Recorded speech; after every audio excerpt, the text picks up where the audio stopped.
शुरू अल्लाह के नाम से जो निहायत मेहरबान और रहम फरमाने वाला है। मोहतरम हजरात, आज हम देख रहे हैं कि इजराइल और फिलिस्तीन की ये जो लड़ाई है, ये ऐसा लग रहा है कि मानवता को शर्मसार करने की लड़ाई है। वह लोग जो धर्म को नहीं जानते हैं या जिनका पहला टारगेट धर्म होता है, सोशल मीडिया के माध्यम से ये बताने का प्रयास कर रहे हैं कि यह धर्म की लड़ाई है। लेकिन जरा हमें यहूदियों की फितरत पर गौर करना होगा, उसको समझना होगा। ये कैसी कौम है, ये कैसे लोग हैं, इन्होंने क्या कभी इंसानियत को समझा है? क्या इनके अंदर मानवता है? यह कैसी सख्त कौम है, इसका अंदाजा आप इसी बात से लगाइए कि ये जहां कहीं भी बसे वहां इन्होंने तबाही और बर्बादी और शोषण और जुल्म सितम के सिवा कुछ नहीं किया। हत्ता कि ये अपने लोगों को छोड़कर तमाम के तमाम मानव को, इंसानों को अपना गुलाम समझते हैं, अपना दास समझते हैं और यह समझते हैं कि इन्हें पृथ्वी पर जिंदा रहने का कोई हक नहीं, बल्कि सर्वश्रेष्ठ हम ही हैं और पूरी मानव जाति पर हुकूमत हमारी ही होगी। इसीलिए इनके अकीदे में यह बात शामिल है कि तमाम मानव जाति का शोषण करने से हम पर कोई बुराई नहीं है, हम चाहे तो कर सकते हैं, क्योंकि ईश्वर ने हमें सर्वश्रेष्ठ बनाया है।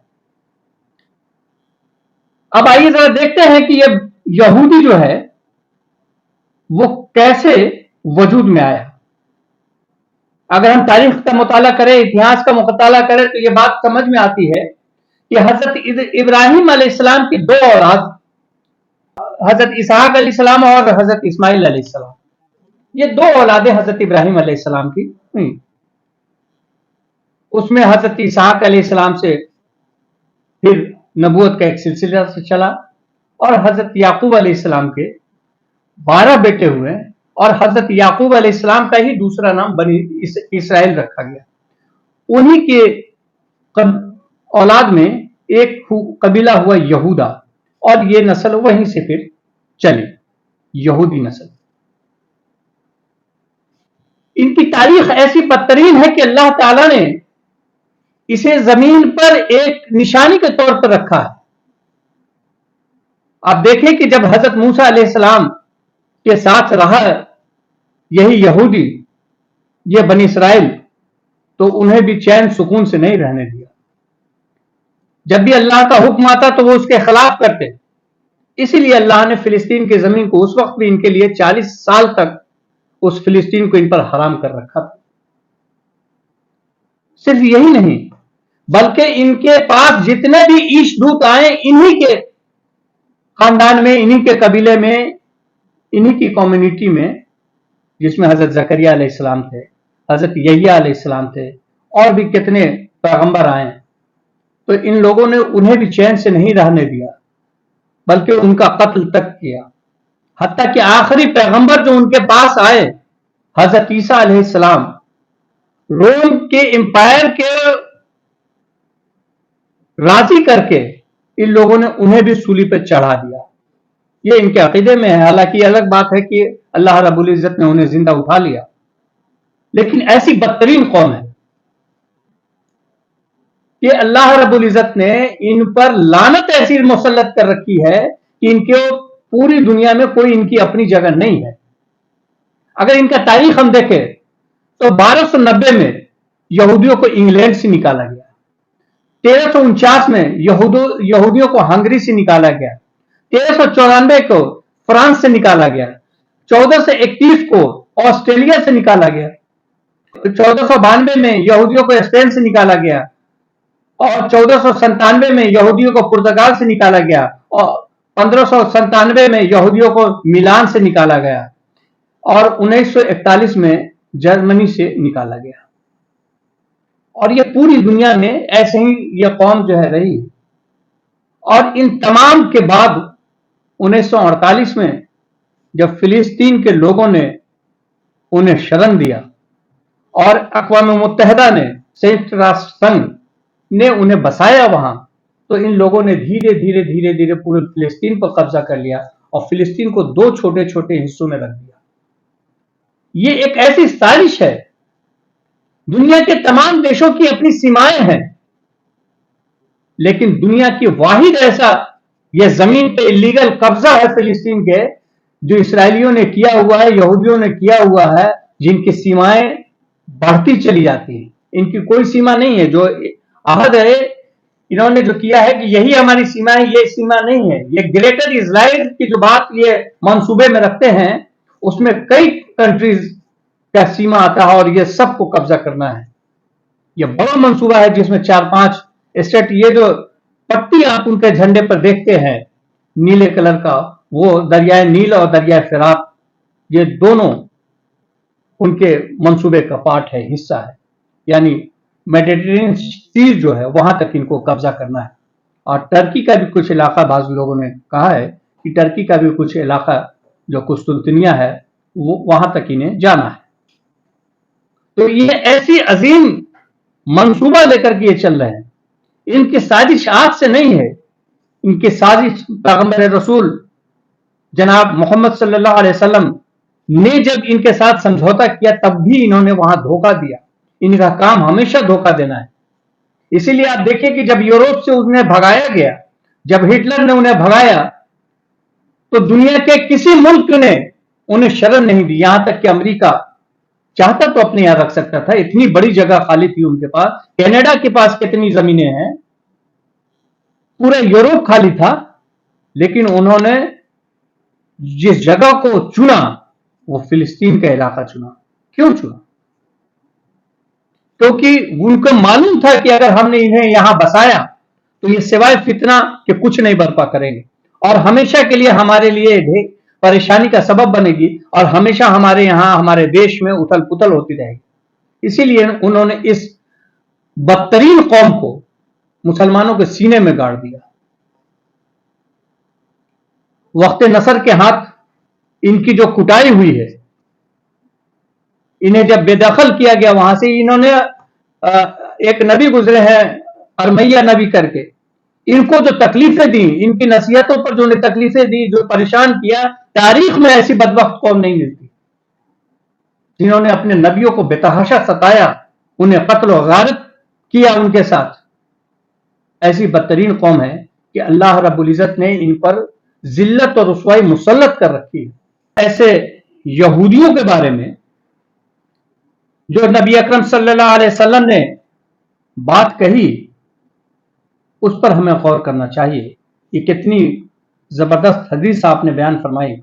आप सल्लल्लाहु अलैहि वसल्लम ने फरमाया कि मेरी उम्मत का एक गिरोह कयामत तक दीन हक पर कायम रहेगा और वह दुश्मन पर गालिब रहेगा।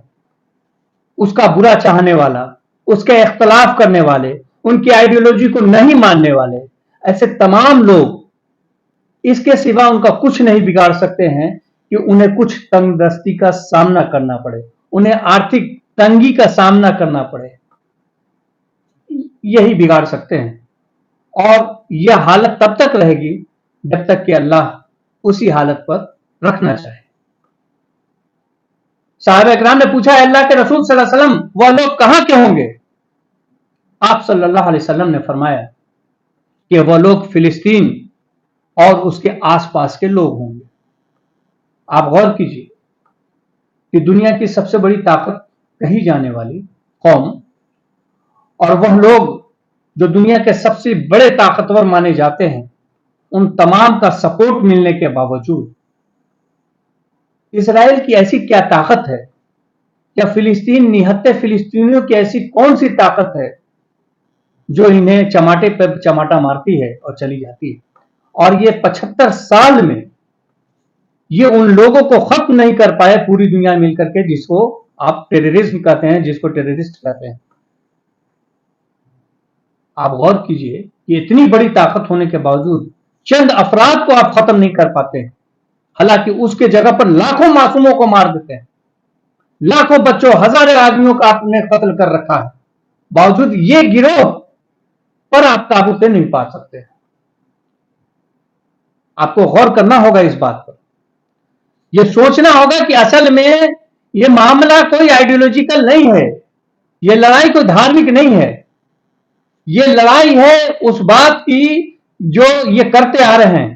یہودیوں نے جو ظلم کیا ہے, جو انسانیت کو ان سے نقصان پہنچا ہے, جو انسانیت پر ان کا آنے والا عزائم بڑے سخت عزائم ہیں, ان سب کے مقابلے کے لیے اللہ رب العزت نے وہ گروہ کو ہمیشہ پنپائے رکھا ہے جس سے ان کے حوصلے ٹوٹتے رہے. اور دنیا میں ایک بدترین عذاب کی شکل یہ ہے کہ آپ بہت بڑے پاورفل ہوں اور آپ کو ایک آدمی کچھ نہیں کر سکتا ہے آپ کے سامنے, ہزاروں باڈی گارڈ آپ لے کر چلتے ہیں لیکن وہ آتا ہے ایک چاٹا مار کے آپ کو چلا جاتا ہے, آپ کی عزت ختم ہو جاتی ہے. وہی حال یہودیوں کے ساتھ ہو رہا ہے, وہی حال اسرائیل کے ساتھ ہو رہا ہے, وہی حال امریکہ اور اس کے اتحادیوں کے ساتھ ہو رہا ہے. کتنی بڑی طاقت ہونے کے باوجود آپ اس گروہ کا جو چند افراد کو مشتمل ہے اس کا کچھ نہیں بگاڑ پاتے, اور آپ نہتے معصوم لوگوں کو مارتے ہیں. اور اسی نہتے معصوم کو مارنے کی سزا آپ کو مل رہی ہے. جس دن آپ یہ بات سمجھ جائیے گا کہ ہم کو سزا اس بات کی مل رہی ہے کہ ہم لوگوں پر اتیاچار کرتے ہیں, ہم ایشور کے بنائے ہوئے قانونوں کو توڑتے ہیں, اسی لیے آپ کے ساتھ ایسا ویوہار کیا جاتا ہے. جس دن آپ کو یہ احساس ہو گیا اور آپ نے اپنے اندر سدھار لا دیے, اس دن آپ دنیا کے جیسے اور لوگ رہتے ہیں ویسے آپ بھی رہیں گے. آپ بھی چین سکون سے رہنے کا ادھیکار اللہ تعالیٰ دے دے گا اور آپ سکون کے ساتھ رہیں گے. آج یہ بات دیکھ کر کے ہمیں بڑی تکلیف ہوتی ہے کہ اپنے ہی دیش میں لوگ اس قدر اندھے ہو گئے ہیں کہ اس ظلم کا سپورٹ کر رہے ہیں, ظلم کا ساتھ دے رہے ہیں, جبکہ وہاں کے انصاف پسند یہودی وہ ظالمانہ رویے کی وہ حالت کے لیے اپنے پی ایم کو دوشی مانتے ہیں اور وہ مانگ کر رہے ہیں فلسطین کے انصاف کے لیے. لیکن ہمارے دیش کے کچھ لوگ صرف نفرت میں بغیر مطلب کا, کوئی ان کو ذاتی دشمنی نہیں ہے, کسی کو کسی نے پریشان نہیں کیا, کسی نے پرسنلی اس انسان کو مسلمانوں نے تکلیف نہیں دی, باوجود اس سے کہ تکلیف ہے اس لیے وہ اس کا ساتھ دے رہے ہیں. جبکہ یہودیوں کے بارے میں جب آپ ان کی کتابیں پڑھیں گے تو وہ اس میں بھی صاف طور پہ یہ باتیں ہیں کہ وہ ہندوؤں کو بھی اچھا نہیں مانتے. ہندو ان دا سینس جو ہمارے یہاں ہمارے قوم کے لوگ ہیں ان کو بھی اچھا نہیں مانتے, ان کو بھی نمن درجے کا مانتے ہیں, وہ پوری مانو کو نمن جاتی کا مانتے ہیں سوائے اپنے یہودی کے. اس بات کو ہمیں سمجھنا ہوگا کہ جن لوگوں نے اس طرح کی مانسکتا بنائے رکھی ہے وہ کیا مانوتا کے لیے, مانو جاتی کے لیے کبھی بھی فائدہ مند نہیں ہو سکتے. میرے پیارے بھائیوں, یہ ظلم کی انتہا ہو رہی ہے, ظلم ہو رہا ہے, اور اس پر خوش ہونا یہ کسی بھی سبھی سماج کے لیے اچھی بات نہیں ہے, بلکہ یدھ ہونا ہی اپنے آپ میں ایک بہت ہی بری بات ہے جس سے بہت نقصان ہوتا ہے. لیکن باوجود اس کے ہمیں سمجھنا ہوگا کہ ہمیں کن کا ساتھ دینا چاہیے, کون حق پر ہے اور کون ناحق پر ہے.